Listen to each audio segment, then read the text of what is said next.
Hello, welcome to the Trews. This week, Jack Straw had to go on the news to deny that he was corrupt, but the news reporter only wanted to talk about the top of his head. This is an awkward grey area for you, even if you have done nothing wrong. No, it's not an awkward grey area for me. Jack Straw and Sir Malcolm Rifkin thought they were discussing what paid advice they could give a Chinese company, but it was a sting operation. I'm self-employed, so nobody pays me a salary. Well, you're a politician, a little bit, so the British taxpayer pays you a salary. I mean, nobody important. I have to earn my income, but when I'm not doing something, I can do what I like. I can do what I like. I can accept money from a Chinese business firm. I can use patronising body language. Obviously, there's if we get down the track, there's the issue of what fee you had in mind. mind. Of course. Yeah. Well, actually, it'd be good to, I don't know if you have a kind of daily rate in mind. I mean, normally, if I'm doing a speech or something, it's £5,000 a day. That's what I charge. Jack Straw there, clearly feeling a pang of guilt when he made up the £5,000. I mean, normally if I'm doing a speech or something, people want to listen to me and how I, might do a war for no real reason and sneak away. That's £5,000. And you can sleep at night, can you, Jack? Just about. So have the men broken any rules? Well, MPs are prohibited from taking money to speak or vote in the Commons, but they are allowed to be paid for outside interests as a company director, consultant or advisor. I think it's more of a problem if they're not doing something illegal, because that indicates that there's a systemic problem that might be creating a disengagement from politics on a mass level. People thinking, what's the point of me voting for any of these people when whether you vote for Rifkin or Straw or Blue or Red, what you're going to end up with is some corrupt bloke in Parliament on the blag. Any earnings, though, must be declared in the register of members' interests. In his own defence, Rifkin said, it's quite unrealistic to believe that MPs will go through their parliamentary career being able to simply accept a salary of £60,000 a year. That's double the national average wage. Some have even suggested all this has security implications because Sir Malcolm Rifkin chairs the Parliamentary Committee which oversees Britain's intelligence agencies. Well, that's not at all worrying that Malcolm Rifkin is in charge of national security agencies. Hey, we need to be able to spy into all of your private business affairs to see exactly what you're up to. What are you up to? Mind your own business. You're accepting money from Chinese business firms. So what if I am? But he insists he's got nothing to be embarrassed about. Clearly not, because it seems that you are unembarrassable. Of course I have a salary as an MP, but in terms of my business interests, I don't receive salaries. I get paid for the work I provide for individual companies. Well, let's just talk about what the word salary means there, Malcolm. Oh, God, it wasn't a salary. It was more of a bung, a bribe, skullduggery, tomfoolery, corruption. Not a salary. That's a dirty word. Today, Mr. Straw came out fighting. I've complied with not just the letter, but the spirit of all the rules. And this interview with as it turned out, a bogus company set up by Channel 4. How dare you? How dare you trick me into revealing that I'm a corrupt liar? You can't be outraged by that. You can't use that one. Oh, what? So you put a private detective on me to find out whether I was having an affair or not? Yes. And you were. Yeah, but the private detective, was not to do with my work as a Member of Parliament.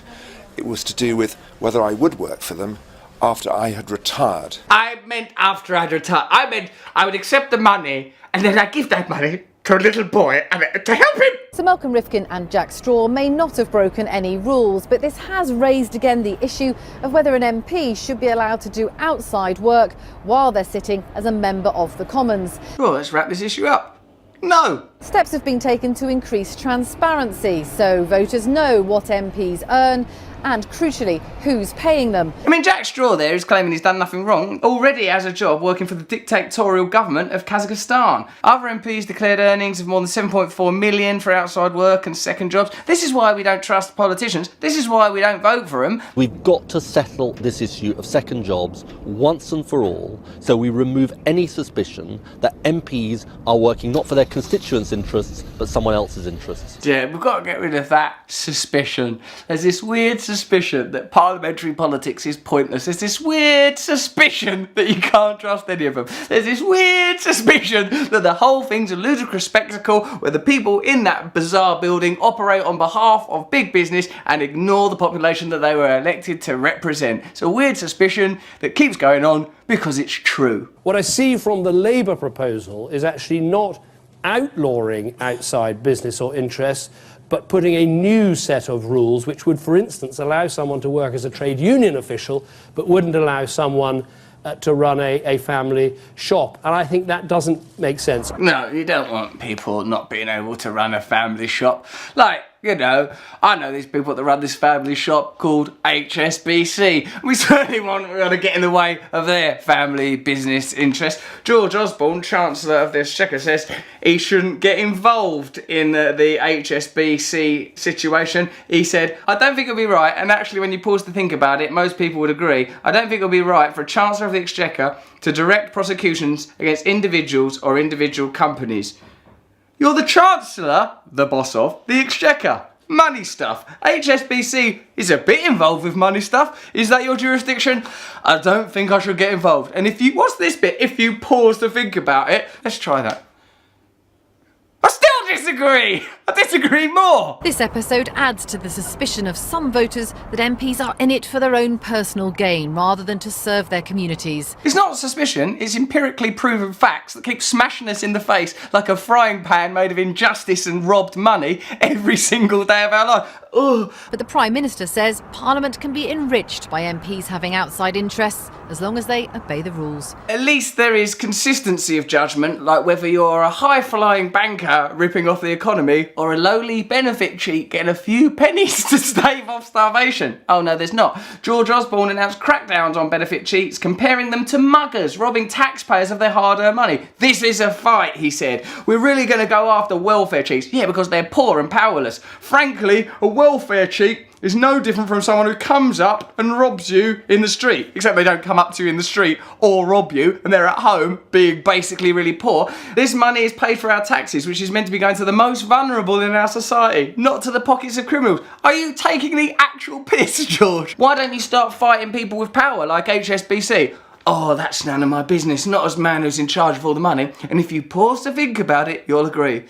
We've capped benefits, we've cut immigration by a third. No one will get something for nothing. So, as Miliband and Cameron and Labour and across the world as political parties try to rally us and to get our interests, it's so difficult to be inspired by politics, to want to participate in politics when it becomes so clear that whatever side you vote for, you're voting for a corrupt liar. That is some true news. Subscribe here.